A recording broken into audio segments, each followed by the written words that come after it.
I just got back from a 3-week trip to Norway, Denmark, and Iceland. It was an epic adventure. Our family of 5 traveled with my parents, my wife's parents, and a few more extended family members. There was 12 of us total. My wife is the travel planner in our family. She loves it, and I'm grateful to be along for the ride. This trip was full of things that I will never forget. Of course, there was the jet lag, some cranky kids. Our youngest is 3, our oldest is 10, and long travel days. But there was also a Black Eyed Peas concert in Copenhagen, hiking into an ice cave in Iceland, and jumping into freezing waters after being in the sauna in Norway. So it's trips like this that bring our family closer together. And whatever your reason is for stepping away from your business, even if it's just for a few days, it's worth it. Think of this episode, everything I'm about to tell you, think of what I'm telling you is as your permission slip to take a break. One of my favorite authors, Robin Sharma, says over and over in his books, rest isn't a luxury, it's how you stay in this for the long game. If you just sprint, you'll either burn out or you'll stop enjoying the work that you built your business around in the first place. And here's something that is also true. You want to leave your business in a place where it keeps running without you and where it's ready to grow again when you come back. All of that is true. And that's what I'm talking with you today about. Let's start with why it feels hard to step away, because that's probably the first thing that came to your mind. Most coaches I know have thought some version of this. If I stop working, my business stops working, or I need to make money. If I walk away, I'm not going to be making money. Or maybe it sounds like if I take a break, people will stop following me, stop hiring me, stop paying attention. And of course, I don't have enough systems to actually step away. And all of these are totally understandable. For most life coaches, you are the business, so it feels risky to take your foot off the gas. But here's what's actually risky. It's sprinting nonstop until you burn out, or resenting your business because it's running your life instead of supporting it. I have a buddy who runs a regional roofing supply company. I asked him if he ever runs shipments on the weekend. He said that his branches always have a tendency to accommodate an important customer. People are coming to him wanting to do deliveries on Saturdays, but his response is always the same. Look at your weekly numbers. They will stay the same or suffer even if you feel like you are giving your customers exactly what they want, even if you're doing the Saturday shipments. The short story of that is people are only capable of performing so much work in a week. They need time to recover. You need time to recover. So for you, stepping away, even briefly, gives you breathing room. And when you come back, you'll be sharper, more focused, and ready to grow again. So what do you need in place before you step away from your business? It really comes down to 3 things. First, you need a trust-building system that keeps running without you. This does mean scheduling some content ahead of time. Don't overthink it. Just reuse what's already worked.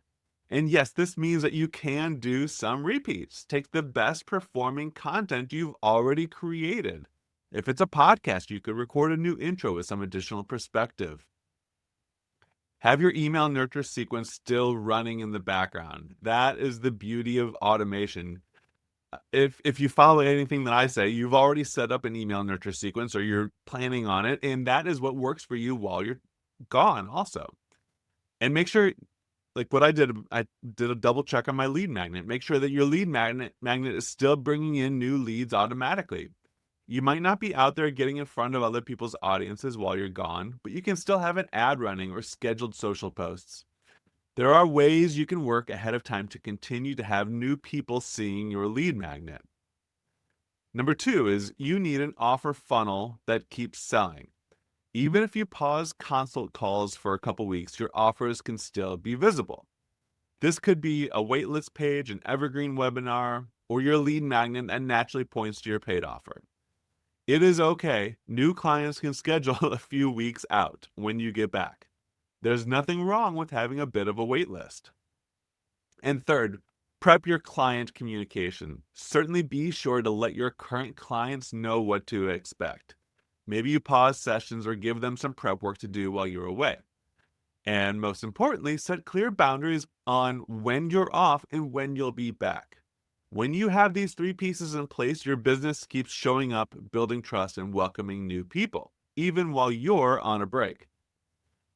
I mentioned creating content ahead of time. This is one of the most effective ways to keep your business visible while you're away, without you actually being online. I've tried batching content. You prepare for several episodes at once, like write the notes, write the script, whatever it is. Do the recording of several episodes one after another. Edit, do all the editing for all of them, and then do all the repurposing. But I find that the topic switching is harder than the context switching of cycling through the production process. So I focus on one episode. I do it from start to finish. So I recommend setting time aside before you leave to create as much content as you need to cover your break. And honestly, again, this is permission slip. Keep it simple. You don't need to create your most brilliant content ever. Feel free to use repeats. Do try to keep the same frequency as you expect of yourself while you're in the office. If you're staring at a blank screen thinking, what do I talk about? This is exactly why I created the Coaching Content 365 prompt calendar. It's literally a full year of prompts to help you pull the ideas that are already in your head and turn them into simple posts, emails, or podcast episodes.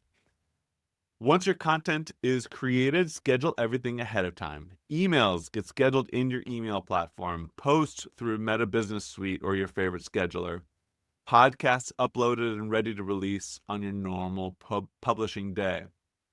That way, your audience keeps hearing from you, whether you're on a plane, hiking a mountain, jumping in a fjord, or taking a nap.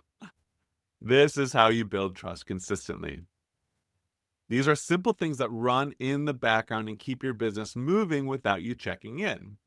These are things that I set up first when I'm working with a new client, but they are exactly what allows you to step away. I talked about your lead magnet. Make sure when someone signs up, it gets delivered automatically.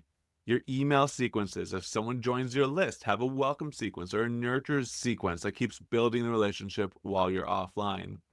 And consult booking, even if you're not taking calls while you're away, your calendar should be open for people to book sessions after you return. Make sure that your calendar is blocked when you're gone.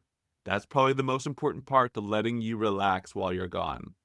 And that way your audience always has a next step to take. And lastly, vacation notifications. Set up an autoresponder on your email in any inboxes where people might reach out. Let them know when you'll be back and what to do in the meantime. These small automations free you up to actually enjoy your time off while still keeping your business running in the background. So far, I've talked about what keeps running in your business while you're away. But there's this flip side, the other side of the coin, that what doesn't happen while you're gone. And honestly, this part is just as important. Again, permission slip. You don't need to check your DMs while you're on vacation. You don't need to pop on for a last-minute live video because you had a good idea. Just write it down. Please don't try to launch something new while you're supposed to be resting, unless it is 100% pre-scheduled. Your audience will still be there when you come back. The whole point of taking a break is to actually take a break. Trust the systems you've put in place, and when you return, your creativity, your energy, and your excitement for your business will be better than ever. Before I left, I did everything I just shared with you. I did the minimum. Like I said, I blocked my calendar. I let my current clients know what to expect from me. I checked on my existing automations. I have a Facebook ad. I have an email nurture sequence. I created podcast episodes that were scheduled to publish each week. 2 out of the 3 were repeats. That's okay. I wrote emails and scheduled them to accompany the podcast episodes. To most casual observers, my business was up and running, when in reality, I was completely out of office. Before I wrap up, I want to share something personal with you. I remember one of my earlier bosses back in my corporate engineering days telling me, there are 2 kinds of people, those who live to work and those who work to live. And at the time, that is what resonated with me. You worked the hours, earned the paycheck, and then went and lived your real life outside of work. But now, as a business coach, and for you as a life coach, that line gets a little murky, doesn't it? Most of us aren't just doing this for a paycheck. We're doing work that feels meaningful, work that lights us up, work we would keep doing even if we didn't need the money. I know for me, that's it. Helping other coaches build the business of their dreams. I'll be doing this for the rest of my life, long after my wife and I are financially independent, because it's not really work anymore. It's also purpose. Here's what I know to be true. If you're going to do this work long term, you have to build it sustainably. That's it for this week. I'll catch you next week.